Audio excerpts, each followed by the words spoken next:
To inspire myself spiritually, Ooh, that's a good one. To inspire myself spiritually. Well, I work in the Akashic Records, meaning I open the Akasha, the Akashic field, and I tune into the intelligence that I'm connected to, and I explore in those realms. I also listen to or read the words of sages of all kinds from different denominations and religions, because I feel like that those words and that wisdom that they gleaned at that time helps me to connect to that source energy, that consciousness that I access in the Akasha as well. And to me, it is so inspiring, because it's like there's so much just validation or affirmation of what's available in basically in the amount of love I've experienced in those fields. How much love can you take in? And love is inspiring. I mean, it always is for me. It always is. That feeling of feeling whole and seen and welcomed to fuck up, to do whatever you need, but that life is there for you. Like that feels like that spiritual inspiration and wisdom that I crave, to be honest. I probably don't get enough of it. We could all use some of that. Yeah. What are the Akashic Records? They are a place beyond time and space, where all things exist simultaneously, where an energetic imprint of all events, thoughts, and decisions have been recorded. Akasha is a Sanskrit word meaning ether or primordial substance from which all things are made. It surrounds us and flows through us. The Akashic Records are a multidimensional library of light containing a record of every soul's journey, everything that has ever existed and is yet to come. Existing on the etheric plane, a place of pure energy and light beyond time and space, the records contain an energetic imprint of everything.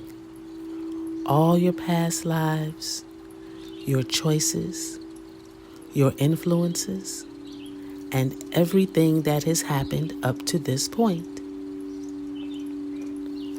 The Akashic Records have been referred to as the Book of Life or Infinite Wisdom. Every religion has its own version of the records. For example, in the Bible, the Akashic Records are called the Book of Life. The Old Testament mentions a collection of knowledge written on the fabric of reality. The records were accessed by ancient people of various cultures, including the indigenous American, African, Indian, Tibetan, Bonpo, and Chinese, just to name a few. It is held that the ancient Indian sages of the Himalayas knew that each soul, Jiva, Atma, or entity recorded every moment of its existence in a book, and that if one attuned oneself properly, then one could access that book. Now more than ever, people are being called to reconnect with the Akashic Records. This reconnection with the records have a pivotal place in the movement as our planet is being gently shifted into fifth dimension consciousness, or what some call the New Earth. it is important to hear that inner voice that is calling you forth to reconnect with the records too.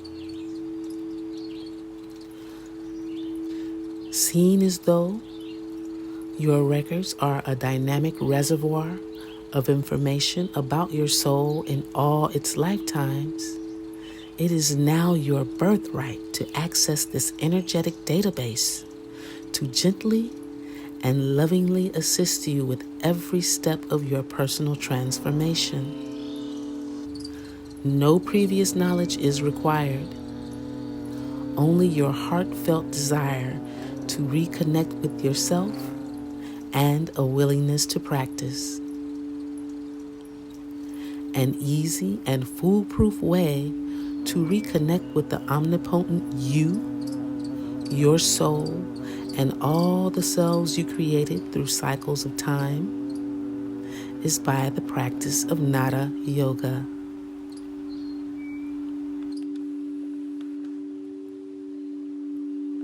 There are a number of themes that are very familiar to people who practice Buddhist meditation.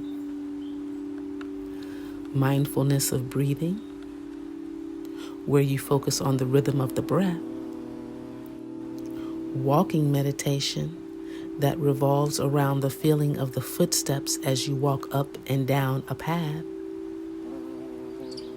The internal repetition of a mantra, such as Om.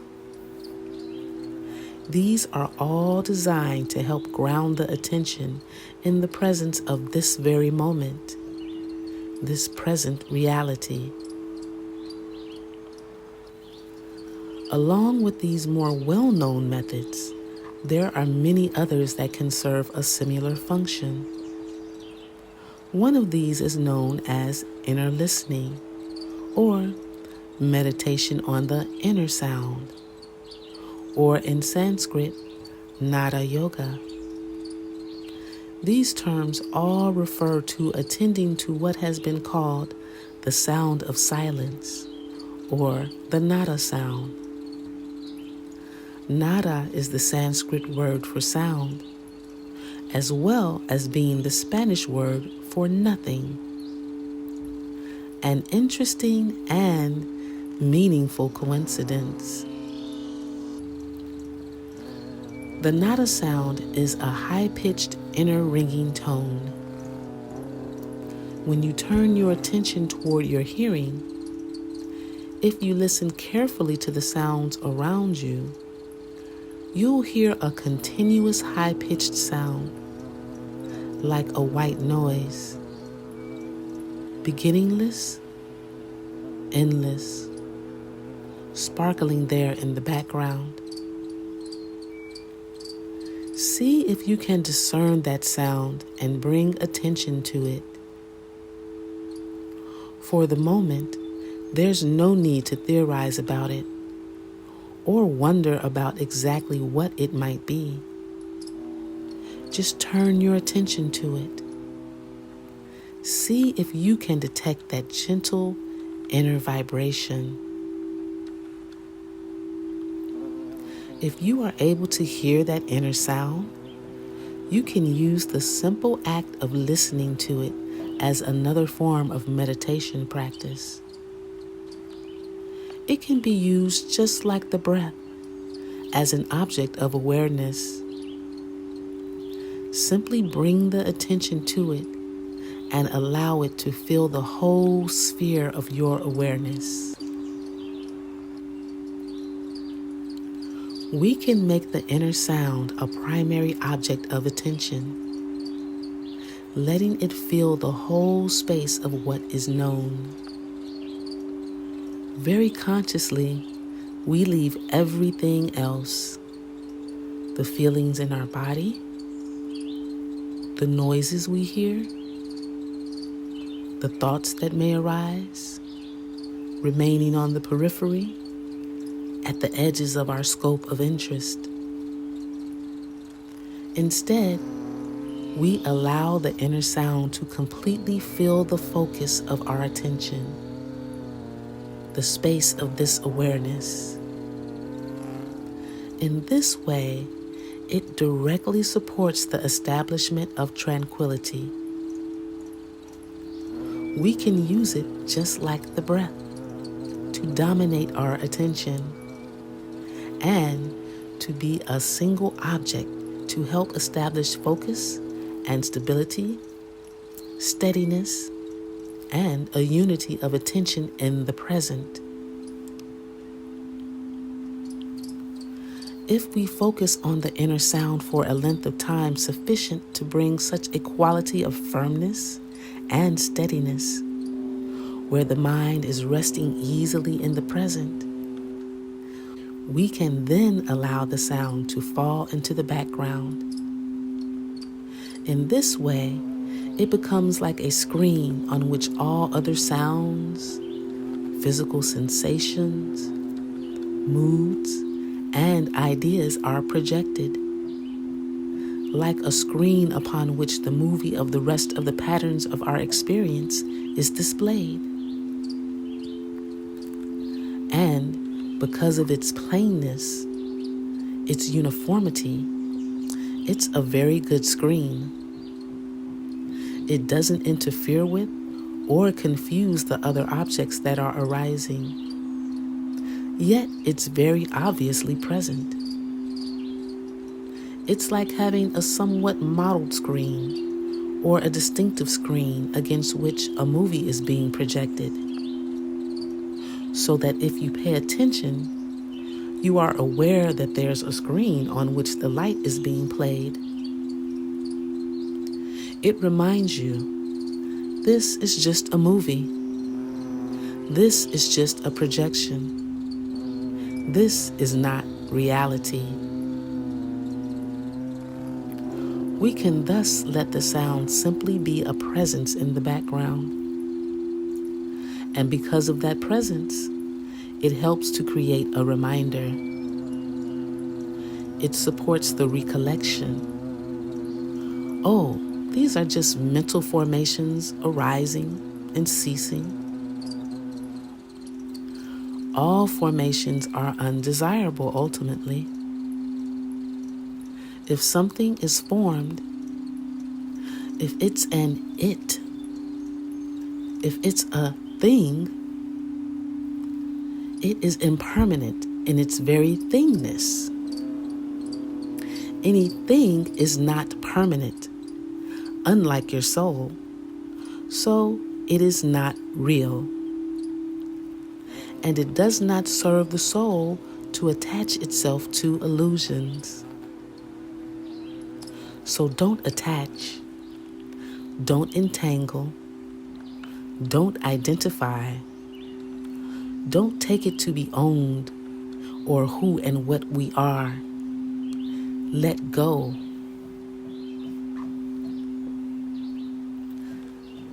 The sound's presence can support the identification of these impermanent objects, whether it's a physical sensation, a visual object, a taste, or a smell, a mood, a refined state of happiness, or whatever it may be, is seen as empty and ownerless. It helps us to sustain an objectivity, an unentangled awareness, an unentangled participation in the present. There is the flow of feeling, the weight of the body, the feeling of our clothes, the flow of moods, tiredness, doubt, understanding, inspiration, whatever it may be. It helps to sustain a clear objectivity amid patterns of mood and feeling and thought. It helps to allow the heart to rest in a quality of attentive awareness, being that very knowing awareness that receives the flow of experience, knowing it, letting it go, recognizing its transparency, its emptiness, and its insubstantiality. The inner sound carries on in the background, reminding us that everything is an attribute of nature, coming and going, changing, that's all. This is a truth we might have intuited for years, but which we forget because of the confusion which comes from attaching to our personality, our memories, our moods, and thoughts, discomfort in the body, or our appetites. The stress of attaching to the experiences of all our days since birth keeps the attention confused, entranced, and bewildered. Nevertheless, we can use the presence of the nada sound to help break the trance, to end that enchantment, to help us know the flow of feeling and mood for what it is, as patterns of nature, coming and going, ebbing and flowing, changing, doing their thing. They are not who and what we are, and they can never really satisfy, or, when seen with insight, disappoint us.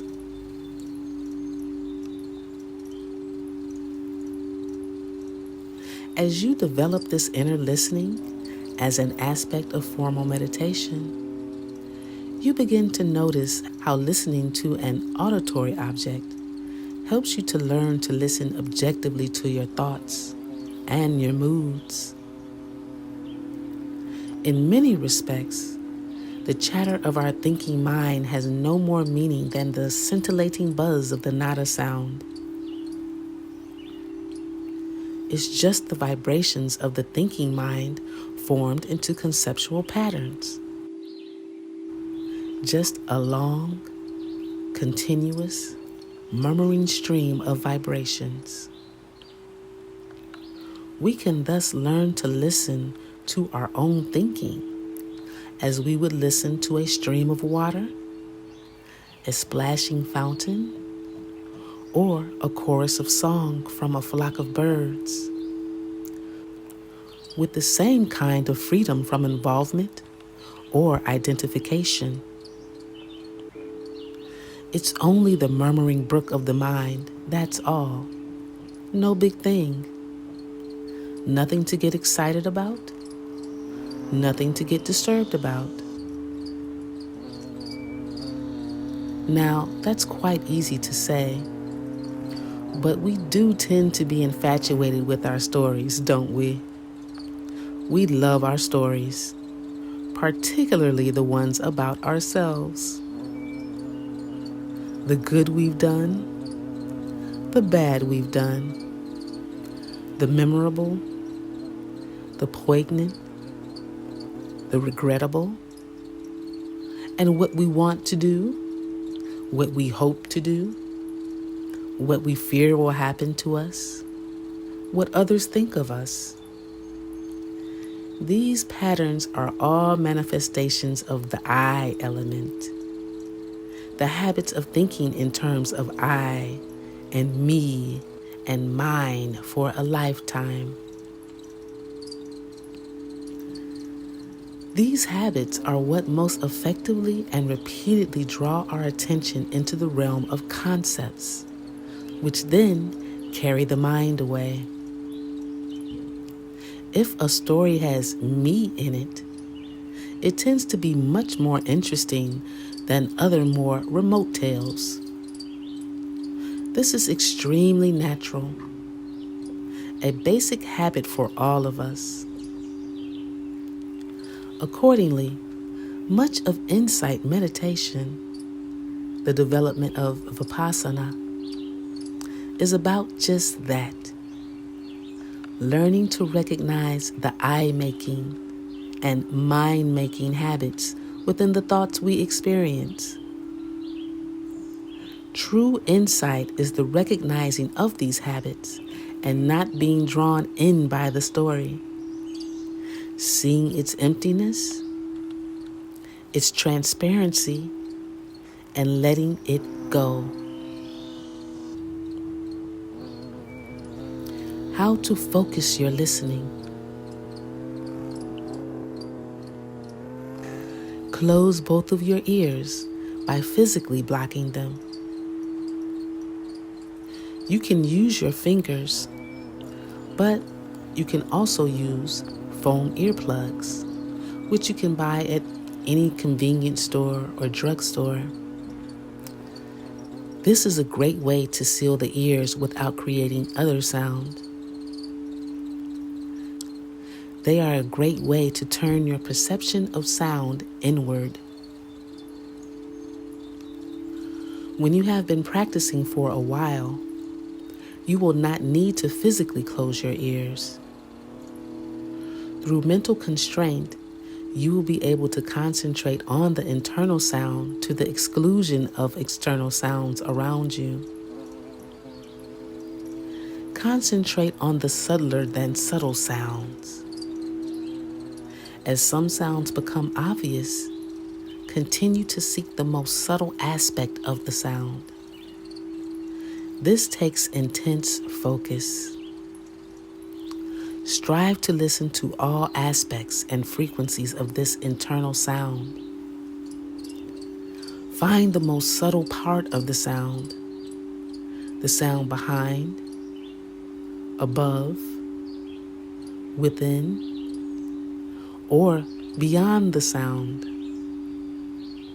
Through deliberate and sustained concentration, fix your attention on that part. You may hear several sounds at once. Some will become pronounced. Some will be more subtle. Focus on the sound that is highest in pitch and has a sparkling iridescence. This is the inner sacred sound. Finding the most subtle sound calls for a comparison of different sounds. We concentrate on one sound, engage the mind in evaluation, then concentrate on the next and compare the two. This also takes concerted concentration and focus. If you are hearing the internal sound and your mind wanders, bring yourself back to focused listening. The most obvious indication that you have lost contact with the internal sound is if you begin talking to yourself. If you are listening, you can't be talking to yourself. If you are talking to yourself, you can't be listening. When you do start talking to yourself, recognize it as a cue to go back to focused listening.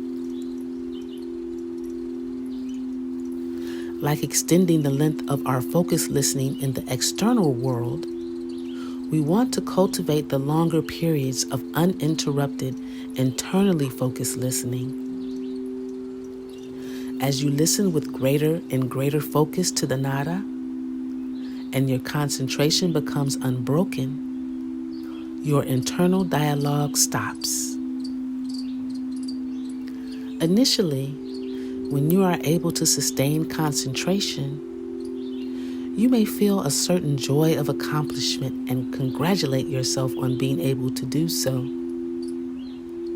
This commenting breaks the continuity of the flow of concentration. Just notice that this has happened. Have a little laugh, then return to focused listening.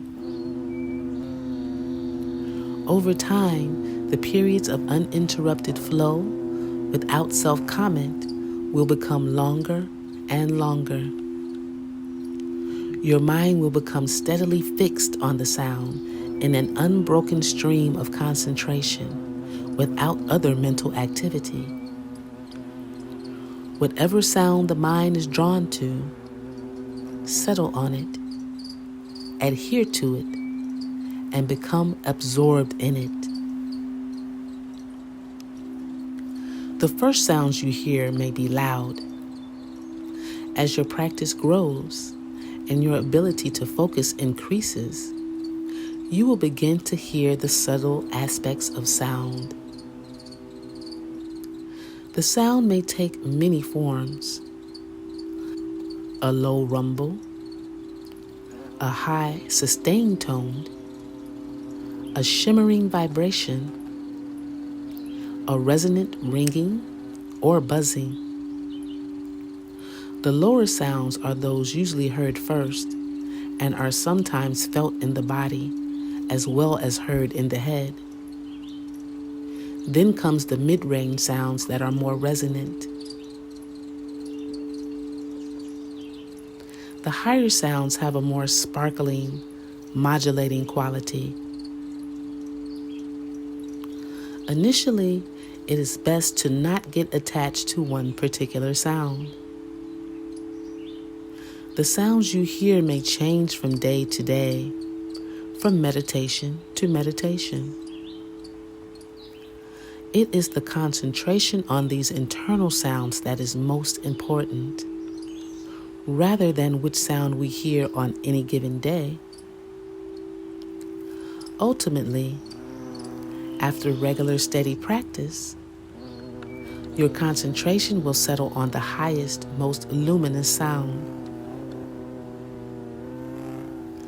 The Hatha Yoga Pradipika lists external sounds that are similar to those that may be experienced internally. The ocean, thunder, a large waterfall, low drums, large bells, conch shells, horns, flutes, tinkling chimes, bees, or crickets.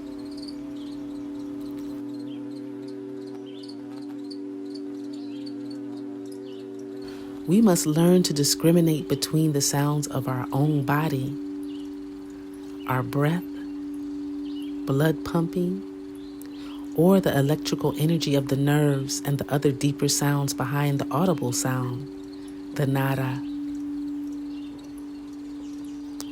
The Pradipika tells us to, quote, listen with one pointedness to the sound of the nada within the right ear. Why must we only listen with the right ear? What is perceived by the right ear is processed by the left brain. The left brain is also where the center that processes speech formation is located. By focusing our listening attention specifically on where speech is formed, we override our ability to make words. If we attentively focus our listening there, it will be difficult to be talking to ourselves. We help to quiet the mind. Empty of internal thoughts and external distractions. Focus your listening so that you hear nothing but the nada without interruption. Pull the sound from your right ear into and around yourself. Let the sound pour into your head and your body as if you were a pot filling with water. Let the sound vibrate everywhere inside of you. Put yourself in the sound and the sound in yourself. Become the sound and let the sound become you. Feel the connection between your vibration and the vibration of the greater universe. Know that they have always been and will always be the same. Indescribable bliss arises in the heart of the yogi who meditates on the nada.